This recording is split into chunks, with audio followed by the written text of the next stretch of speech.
everyone. Very excited to be with you today for our exciting call. You are going to absolutely love our guest today. I've gotten to know him over the last couple of years, and it's going to be a fantastic conversation.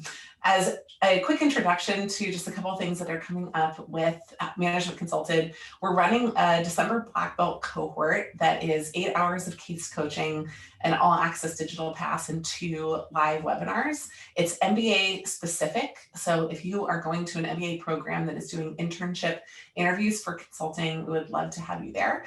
So you can get on the wait list using the tiny URL there, or you can just scan the QR code that's on the page, and that will take you to an automatic link as well.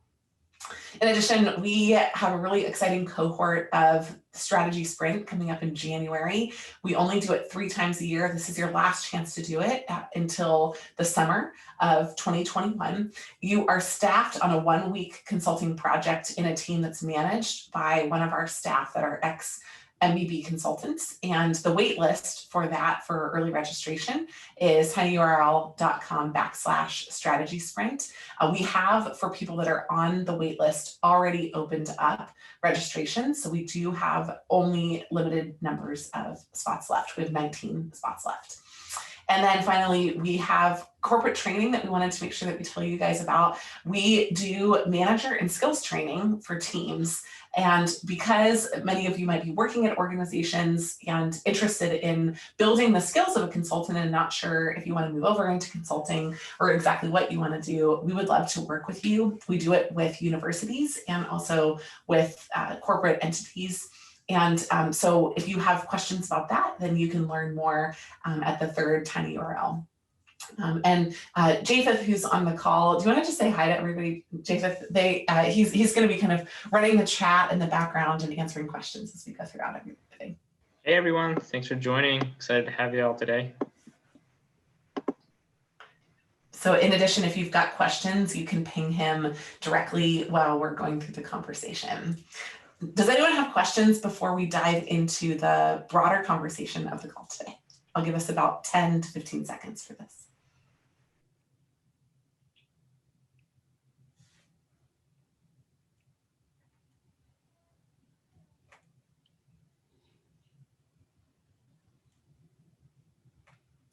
Okay, amazing.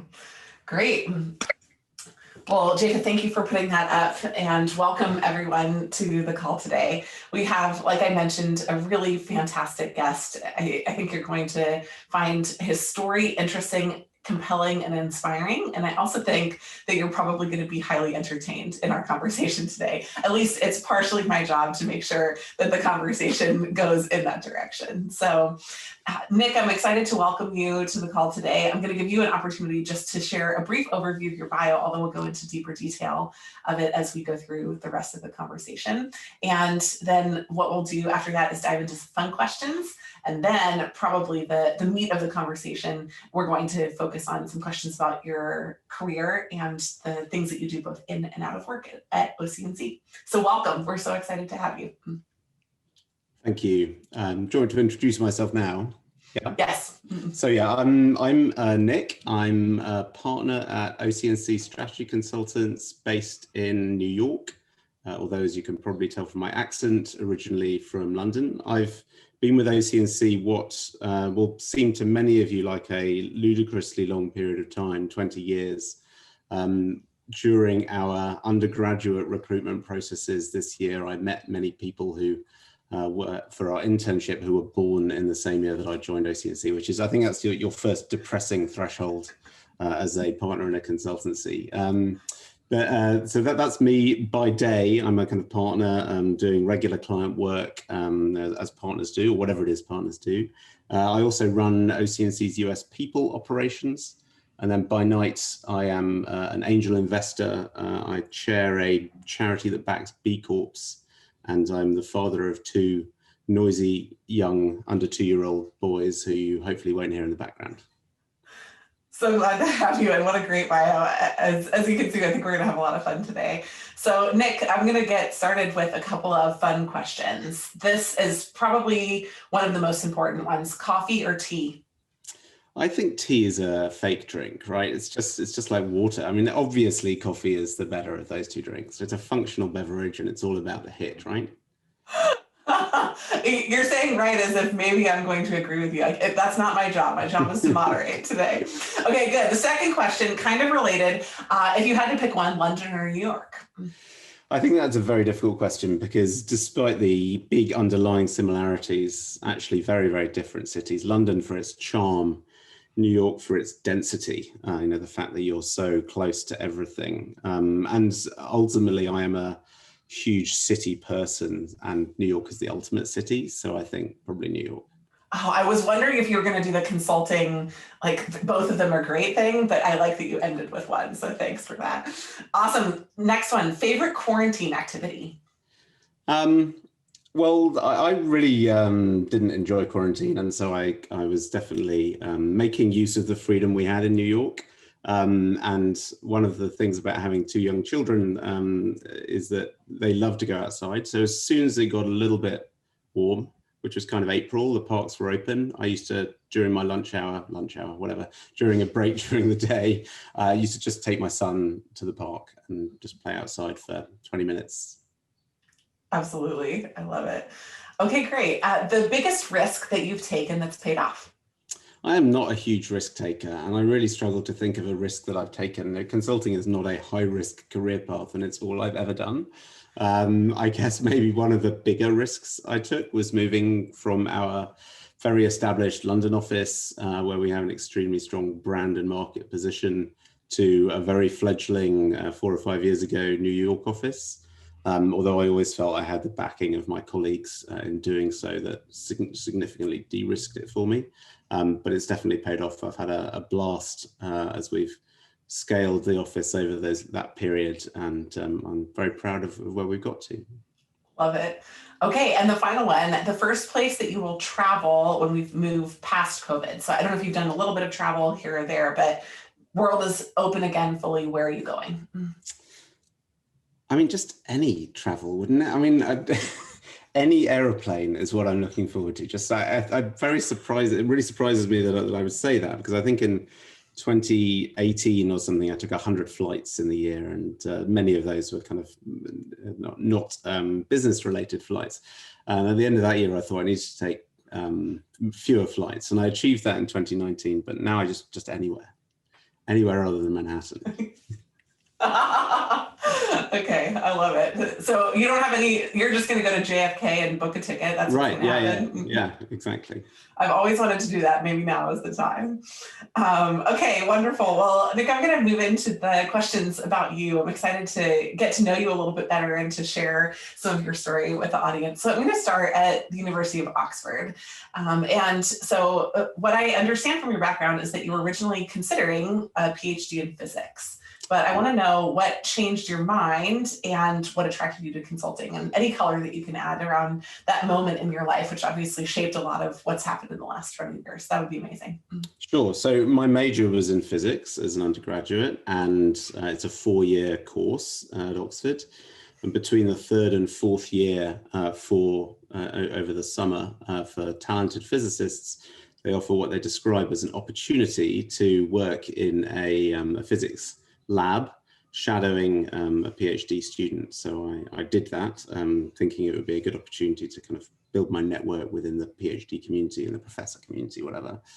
And it was one of the most depressing 6 weeks of my life. I was working, it was sold as working on CERN, right? The Large Hadron Collider, which some of you may have heard of if you've been reading the news, and working on the discovery of the Higgs boson. And it sounded like incredibly sexy. But the reality of that 6 weeks was my job was, there was a detector in the Large Hadron Collider that needed to operate at very low temperatures, and there was a wire in that detector that needed to be soldered extremely carefully so that the resistance of that wire was very low at low temperatures.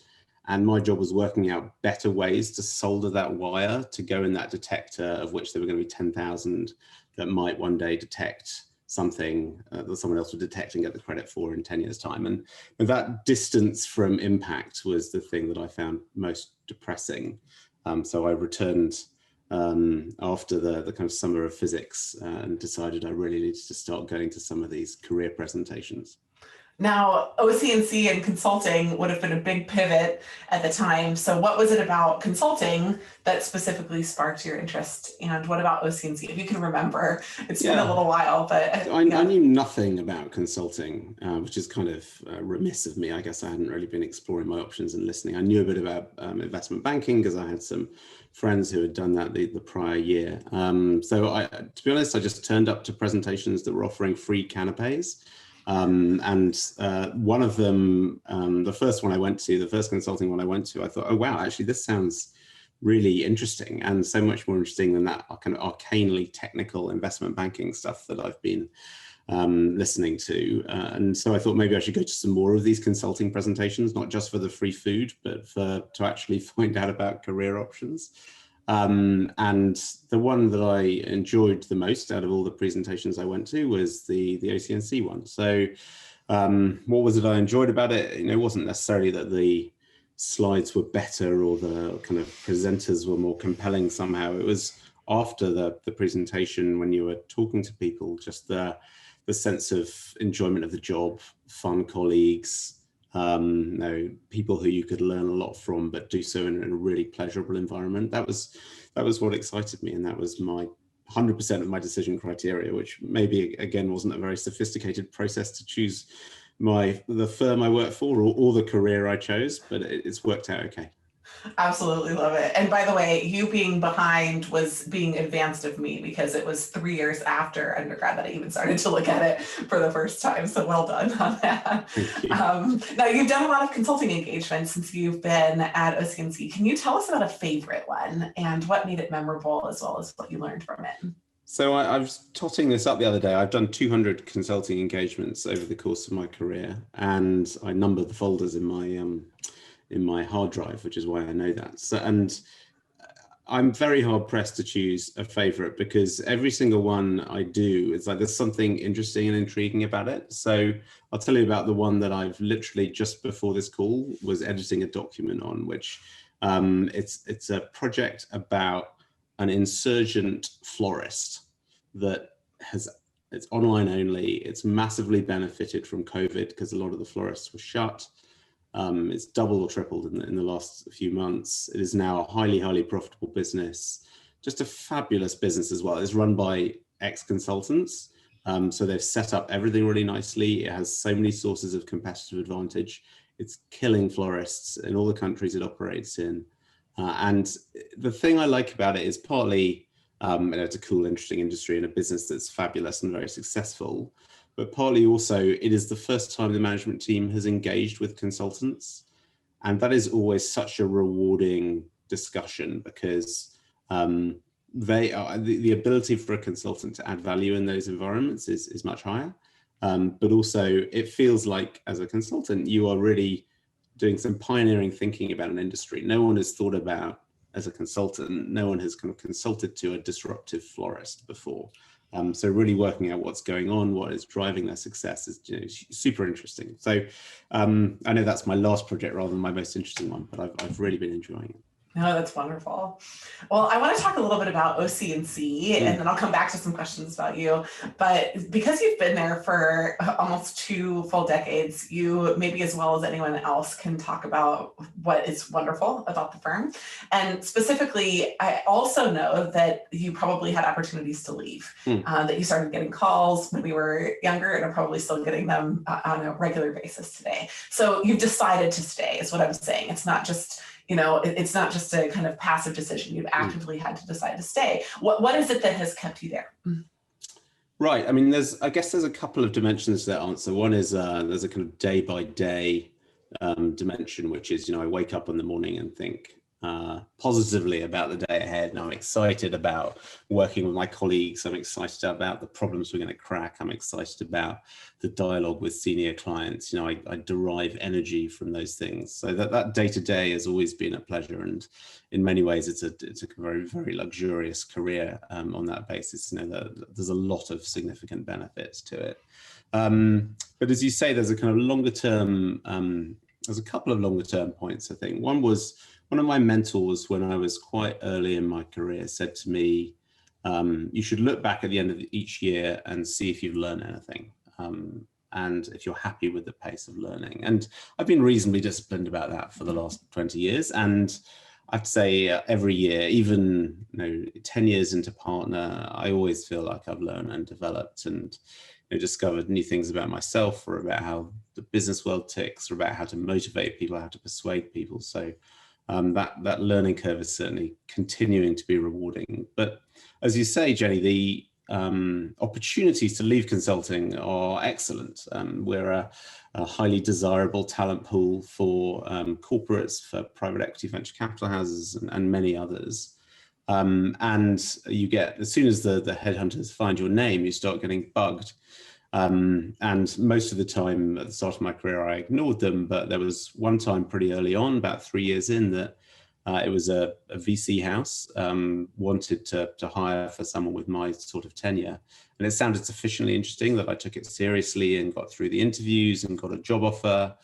And then I had a very tough weekend when I thought to myself, what is it I really enjoy? What is it I want to do? Where is the learning going to be best? All those kind of questions. And in the end, I decided to stay and annoyed the headhunter. And the process was very cathartic. It really made me go back that Monday morning, not just with the kind of day-to-day enjoyment and enthusiasm of the job that I talked about earlier, but a kind of redoubled commitment to the next 3 or so years that I had visibility of at the time. And I decided on the basis of that positive catharsis that I should do it again. So 3 further years into my career, I thought around then, one of that batch of headhunter calls that came in, I took that seriously as well and took it again to a job offer stage, and again turned them down, but also found the process cathartic and did it again about 9 or 10 years in. And 9 or 10 years in, that was to be CFO of Kentucky Fried Chicken in the UK, which I think it was just such a hilarious job that I decided I should definitely interview for the first 5 weeks. If I'd taken it, would have been working in a KFC branch, which would have been fun. Unique. Wasn't the main reason that I decided not to do it. But that process of every so often seeing if the grass is greener on the other side, not just hypothetically, but really thinking hard about what are the pros and cons of this. I found that very helpful for kind of renewing my commitment to consulting. Nick, I've had a similar experience, but I had done a little bit of side investing in real estate and decided I was maybe thinking about selling management consultant a couple of years ago, and I was going to go full time into real estate. And I did it for a month, and I said, hey, team, I'm going to just take a month and do this and head in this different direction. At the end of the month, I had a very similar revelation to that. I like where I am. Right. I like where everything that I wanted over there was actually over here. What am I thinking? So it was really, I love that you have done that. And also the idea of you working in a KFC is just too entertaining. So thank you for that. So that's one big contention that I have with my significant other, is whether KFC is acceptable food or not. So maybe you could which side of the argument are you on? Oh, which one do you think? I don't want to judge you, but I have to say KFC is not acceptable food. That's my side of the argument. It's not even high quality fried chicken, and I'm not sure fried chicken is high quality food. But anyway, I would be saying differently if I was CFO of Kentucky Fried Chicken. No, this is a total aside, but he grew up in South Africa, and actually in South Africa, people call fried chicken Kentucky. It's like it has such a strong brand that's the only thing that is fried chicken. And but yeah, it's his. We call it his boat food. When he wants to go out on a boat, he wants to get like a boat on a lake, not a yacht or a sailboat. That would be awkward, but that's more kind of absolutely. Okay, so total aside, back to the main program. Now, questions about OC&C. I think that it would be a great opportunity for other people and for me, honestly, to just continue to learn a little bit more about OC&C.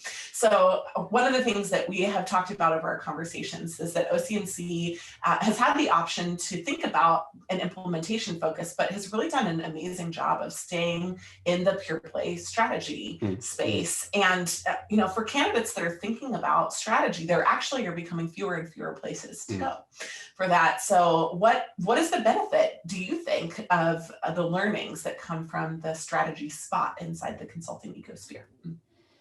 Okay, that is a long and multifaceted question. So forgive me if I ramble in my long and multifaceted answer. Feel free to steer me back on track. Will do.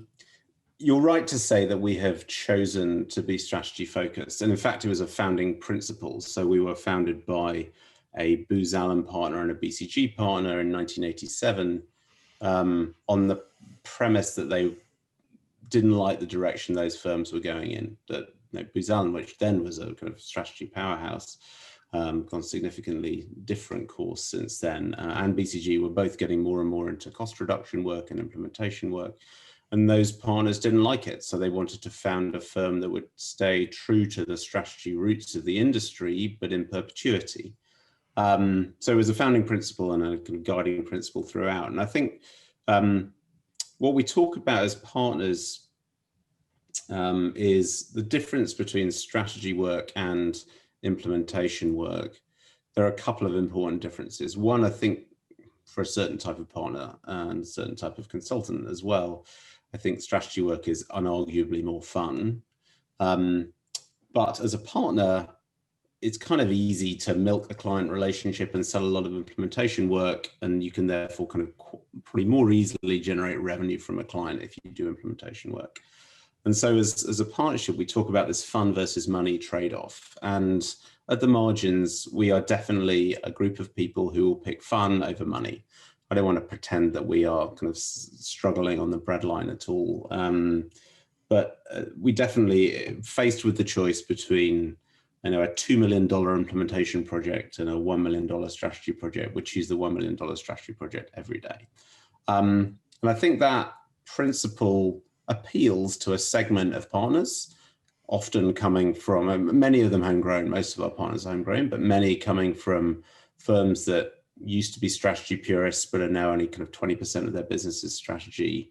And they're being told they need to sell on and do implementation work or whatever, but actually they don't want to. They want to come and just do strategy, and they'll take that compromise, that fun versus money compromise. And it appeals to talent as well, to junior talent who, the ones who kind of know what they're getting themselves into, appreciate that, a 2-year implementation project in a bank is quite different from 6 or 8 strategy projects across several different industries. And our talent proposition is oriented very much around getting that very high quality, but probably slightly shorter attention span, more variety seeking talent, and offering a fabulous home for that talent.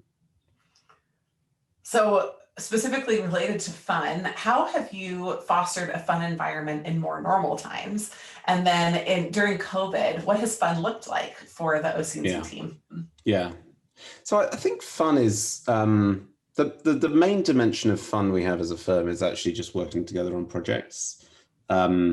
We do a ton of other stuff around the edges, but the idea and the reality is that just that day-to-day debate, that day-to-day interaction on projects is fun.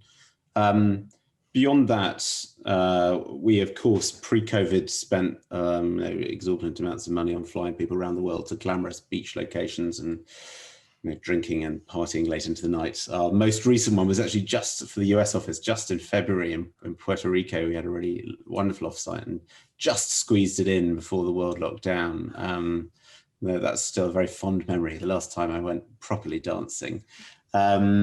So we do that kind of thing, and I think we probably do that kind of thing a little bit more than others. And we're still, as a global firm, we're about 700 people, so we're still small enough that all of us globally get together once a year for a kind of week-long training event / dancing event, and that is it was going to be in Lisbon this September, but sadly it's been postponed. So that's kind of normal way we do it, make projects fun plus lots of parties. During COVID, I don't have a good answer to creating a fun, collaborative work environment during COVID, to be honest. Everything is less good, isn't it? On Zoom, we're all totally sick of it. I think the thing we did, the action we took that was maybe slightly different to others, was open our office early. We're not big enough to have a chief risk officer who says no to everything, which meant that we were able to open the office optionally. But as soon as we opened it, lots of people wanted to come in. And I think maybe the people who came in with some selection bias, but they found it just an enormously rewarding thing to be back in the same physical location as colleagues, having lunch, albeit socially distanced, with colleagues, and talking rubbish to each other about whatever, politics and the world.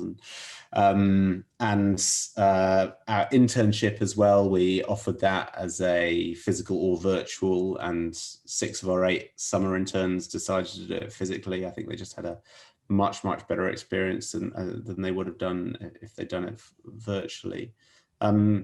I guess what that tells me is I haven't got a good substitute for the kind of physical nature of fun, collaborative work environment. And the way we've got around that a bit is just by opening up the office optionally, safely, earlier than we might have done if we'd had a chief risk officer. I absolutely love that. I also was just reflecting on when the last time is that I danced properly, and one of my family's dance themes, I have 3 young children, during COVID has been the song Beep Beep I'm a Sheep, which I don't think is played in any clubs in Puerto Rico. Yeah. So I think you're really bringing me to a moment right now. You're right. I mean, my 2-year-old is actually very into Taylor Swift, and there are some of her tunes are a little bit dance worthy. So maybe the last time I danced properly was to Taylor Swift. That wasn't the category I was thinking about, the category of dancing I was thinking about. Absolutely.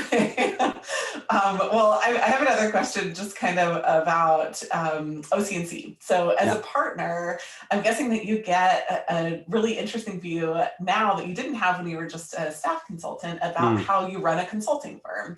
So what is and by the way, I'll preface this question by saying that when I was going into Bain, a good friend of mine and a mentor suggested that I pay attention not just to what Bain did for its clients, but what Bain did for itself, how Bain ran Bain. And so that's the premise of this question. What is a key business insight that you have learned from thinking about and adjusting and paying attention to how OC&C runs OC&C?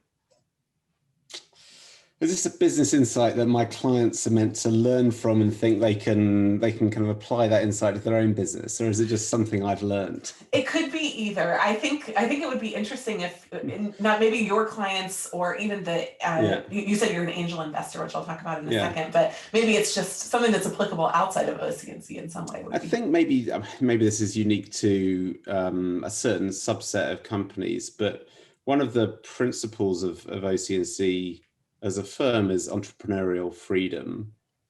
And that applies to the partners. You can, within some pretty broad guide rails, like pricing and profitability guide rails, for example, sell all variety of work you want that you're capable of selling, and as long as the teams are happy, you can do what you want, basically. No one tells you what to do. And I think one of the kind of takeaways, and by the way, that is enormously attractive as a partner.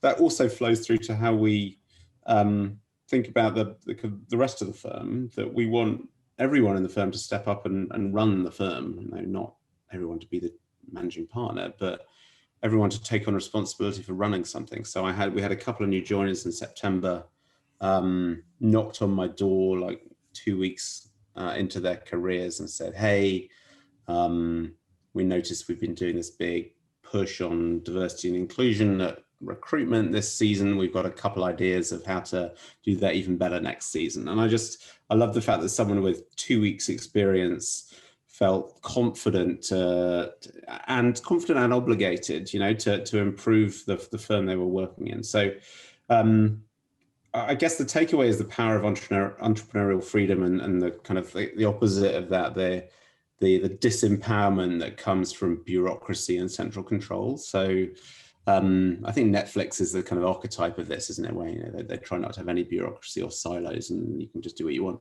But I think that the power of not centralizing, and the power of not trying to control, and the power of trusting people to get on with things, I think that would be my business insight. That's fantastic. How do you facilitate it? If somebody didn't, let's say you start with bureaucracy, or maybe you've had clients or other orgs that trend toward this or don't know another way. What would you say is a tool or a mental model that matters for doing that? Well, I think there's the challenge. Well, what it requires is people with power to trust people without power, right? So there's two behavior changes. One is getting the leaders to just relax a bit, take some risks. That's very hard to get a leopard to change their spots on that if it's a certain type of leader. So I don't have a great answer to that question. But once the leaders are kind of creating that environment of trust, you need to inspire the people without power, the rest of the firm to kind of seize opportunities and get on with stuff. And I think there it's just about role modeling, and when you do have some example of that, really promoting it widely. So examples and role modeling of someone doing some small thing well, make everyone aware of it happening, and they'll also feel the ability to take on some part of some problem the firm has and solve it. I love it. I love that. Absolutely. Well, I have a question about you, going back to the angel investing piece that I mentioned before. And I understand that consulting is demanding, but you've squeezed all these other important things to you in family and angel investing as well. So tell us a little bit about your angel investing process and what you look for in an entrepreneur. Now that you've seen almost 200 companies that are at bigger scale that can afford the services like OC&C. Yeah, absolutely. I think it's probably a little bit too early to judge whether I'm a good angel investor, I should say that. And I've made about 15 investments. 3 of them have gone bust. I think that's probably a decent track record, but none of them have exited, and only about 2 of them are profitable. So let's caveat everything I'm about to say with that undemonstrated track record of success. But in terms of what I look for in the entrepreneurs I invest in, and perhaps this is a reflection of the narrowness of my understanding of talent, but a lot of the people I've invested in are actually ex-strategy consultants, and many of them are, well, the first few at least, were ex-colleagues as well, and that was how I got into it in the first place. And I do think that strategy consulting just equips you extremely well for really good critical thinking about an industry, and that facility of very broad types of problem solving, the self-confidence / arrogance to think you can tackle anything in industries that have been going for hundreds of years, think you can do it better. And actually quite an important part of angel investing is storytelling and the kind of sales pitch to investors. And I think consultants are just very good at all of those things, and they often come with huge social capital as well, just fabulous networks, which are important as you're starting up your company. So although I wish there was a kind of more sophisticated answer, ex-consultants is certainly one of the things I look for. Fantastic. Well, I know that OC&C is going through the process of building right now. Can you tell us a little bit about what's happening with your New York and Boston plans, if anything has changed for the pandemic, and for what roles you're hiring this year? Sure. I mean, the short answer is nothing has changed as a result of the pandemic, which is good news in terms of the kind of growth plans of the business. The April and May were quiet months for us globally, where revenues were down significantly, 50%. And who knew how long that was going to last? But as it turned out, not very long. And actually, August, September, October, November have all been above our pre-COVID budget by 10 or 20%. And we don't really know why that is. I can't really understand why the pandemic would have caused us to beat our budget, but for whatever reason, the firm is performing extremely strongly. So if anything, our hiring plans are becoming more aggressive in the US. Yeah, I think when we first met, I don't know when it was, Jenny, it was about 3 years ago. I think so. Yeah, I think I told you our target then was to get to 50 consultants in New York, and we're at 48 at the moment, by 2020, and we're at 48 at the moment, so we're very close to our target. We've got this office in Boston, which is smaller and growing. It's about 10 people currently. In New York, we've just taken on a lease on a 100-person office, a 5-year lease. So it's kind of an indication of the kind of growth plans in New York. We'll grow Boston probably at a faster rate, I'd have thought, over that 5-year period. And I suspect over the course of the next 5 years that we're talking about, we'll probably open an office somewhere else in the US. My guess would be somewhere warmer, like California, rather than somewhere cold. That would be a good way to spend my winters. Come on over to California. Right. We love it here. Well, then you mentioned that you're hiring, before our call, you mentioned that you're hiring at 2 levels, at the undergrad level, and then for also first-year MBAs for internships. So Right. I would love to hear about advice that you would have for people that would maybe be interested in OC&C, both the application and the interview. Yes, we are also hiring lateral hires from competitors as well, irrespective of MBA. But yes, you're exactly right. So this was my tip for someone at an interview. I think there is a bit of a misconception about business. That business is all about frameworks and terminology and, some sounding like a kind of, The Apprentice, sounding like those people on The Apprentice. I don't know if we're allowed to mention Trump anymore, but sounding like people on The Apprentice. And I think that is just such a misconception of what it means to be a good consultant or what it means to be a good business person. So what I would advise people to do in interviews is not use jargon, because they probably don't understand it and they're probably not using it right anyway, but it's a negative sign about someone that they're using jargon. Use simple words. Secondly, don't just rote apply a framework that you've read in some Ace the Case book or that you've learned in your MBA program. Just think from first principles about the right way to solve the problem. And thirdly, just relax and show who you are as a person. Show your humanity. Don't pretend you're some kind of flat business stereotype, business machine. You're not a business machine, you're a person. Just be that person in the interview. So keep it simple and relaxed. Love it. Good. Well, I have 2 final questions.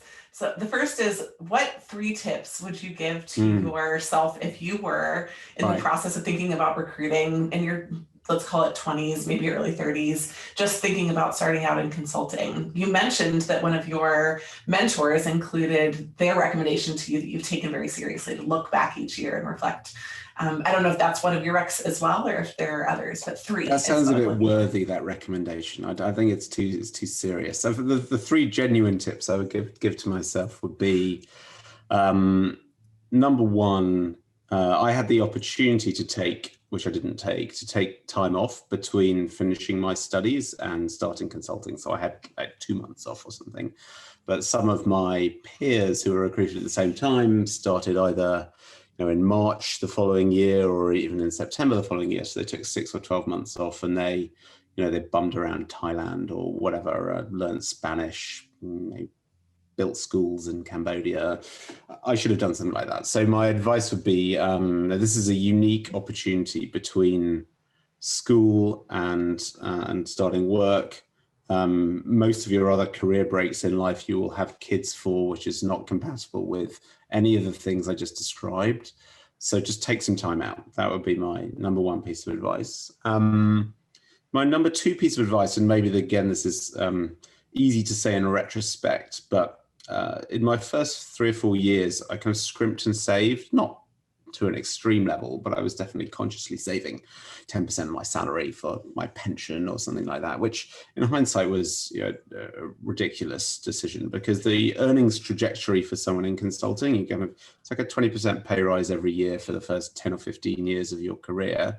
That hard-earned savings in year one is a trivial amount compared to your year 10 earnings, and the compounding of my pension was nowhere near that good. So my advice would have been just spend all of your money on parties and holidays and nice clothes or books or whatever it is, rent of a better apartment. Don't bother saving for the first 3 or 4 years.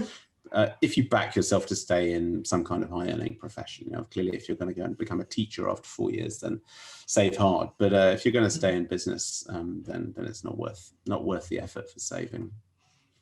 And then maybe the third type, the third tip I would give would be, there are lots of different types of intelligence, and I have one of those different types of intelligence. And when I was early in my career, I made the assumption that people who didn't have that type of intelligence were therefore less intelligent. But it turned out they were just intelligent in a way that allowed them to solve different problems, solve the same problem better in some dimension. And actually the joy of consulting is that you're always solving problems in teams, and learning to listen to and harness many different types of intelligence would be the third tip I would give myself, and probably the most serious of the three. I love it. Thank you, Nick. Well, my final question is the most dangerous of all, which is an open-ended question. Is there anything that I haven't asked that you would like to answer, a question that you can define on your own, or something that you feel like you haven't gotten to say that would matter before we move over to the Q&A? I don't think there's anything particularly about me that I would say, but for your audience here, who I think are all considering their career options, I think I would just say there are some massive differences between careers that are all put in the same bucket as each other, and massive differences in what you spend your time doing day to day, the nature of the things you're thinking about, the nature of the people you're doing them with. So things like law, accounting, investment banking, consulting, some other bits of tech, for example, are often bucketed together as substitutable careers. And even within consulting is an incredibly broad church. You could be working for Accenture in a team of 100 doing a massive IT implementation, or you could be doing strategy consulting on an insurgent florist that some private equity house is going to invest in, like we're doing at the moment. There is obviously just these huge differences, and I think it's quite hard. It's easy from the outside to glibly assume that all of these good careers are the same as each other. So I think I would just encourage people to think carefully about the differences in the day-to-day reality of different careers, and indeed different firms within a broad bucket like consulting.